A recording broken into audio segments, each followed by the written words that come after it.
madaxweynaha Somaliland mudane Axmed Maxamed Maxamuud Silaanyo ayaa qasrigiisa madaxtooyada maanta ku qaabilay laba wafdi oo heer sare oo ka kala socday safaaradaha Mareykanka iyo dalka Turkiga. kulankani oo ahaa mid saacado badan qaatay isla markaasina ay saxaafadu dibad joog ka ahayd ayaa markii uu soo dhamaaday waxa gudaha qasriga madaxtooyada warfidiyeenada kula hadlay wasiirka wasaaradda madaxtooyada Somaliland Xirsi Cali Xaaji Xasan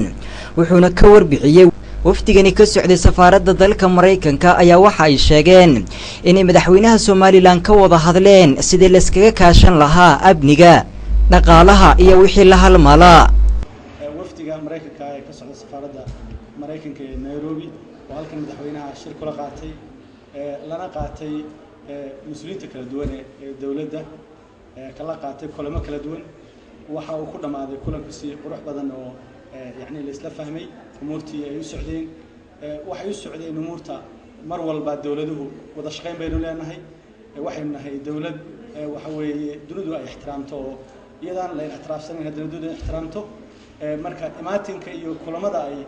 يعني نوجي مدان إنه احتراميا يعني سفي عم بيقول ويس ودعان سوى ناكسن بيودعان وحا ونلقى هذا أنت election كا يسدي سقي من اللي هو قبل لها لسورنا فهم لها وحوي sidoo kale security iyo sida ay nooga caawin lahaayeen nabadgelyada sida ay nooga caawin lahaayeen maadaama ay ka soo kordheen arrimahan Yemen iyo culayska inaga saaran sida ay nooga caawin lahaayeen ay inooga wada shaqeyn lahayn caawinaha uga wada shaqeyn lahayn sidoo kale waxa weeye arrimaha wada shaqeynta xagga horumarka iyo development ka sida looga wada shaqeyn lahayn nooga yani uga cooperate gareyn looga wada shaqeyn lahayn dhanka kale wasiirka wasaaradda madaxtooyada Somaliland Xirsi Cali Xaaji Xasan ayaa waxa uu ka warbixiyay xidhiidhiyaha Somaliland iyo Soomaaliya oo qaabilsan dalka Turkiga oo isna kulan la qaatay madaxweynaha Somaliland waxa saaka wafdi hore oo halkan Mareykanka oo qiimo wafdiga Turkiga ambassadorkii Somaliland ayaa hogaaminayay marka waxay u socdeen in arrimaha wada hadallada waxay naga weydiiyaan arrimaha wada hadallada watayno meel yani dhaaf weydeen ku soo xidhnay oo ahayd inay Soomaaliya aanay dad Somaliland soo kaxaysan haday doonayso inay Somaliland wada hadlaan dad reer Soomaaliya ay yimaadaan arrintii nooca ahayd halkii bay Somaliland ka taagan tahay wax isbedel ma jiraan waxay taagan tahay Soomaaliya haday doonayso inay wada hadallo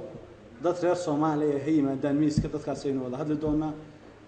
Turkiguna wuxuu ahaa facilitator oo wuxuu inoo sahlayay inuu miiska inoo diyaariyo ay ku mahadsan yihiin waxa weeye ay nala soo mareen laakiin iyagu waxba gaar ay ka wataan maleede waxay daneynayaan wada hadlo oo qolo waliba ay la timaado taladeedii iyo aragtideedii la timaado marka intaas bay ahayd wafdigani ka socday dalka Turkiga ayaa waxay sheegeen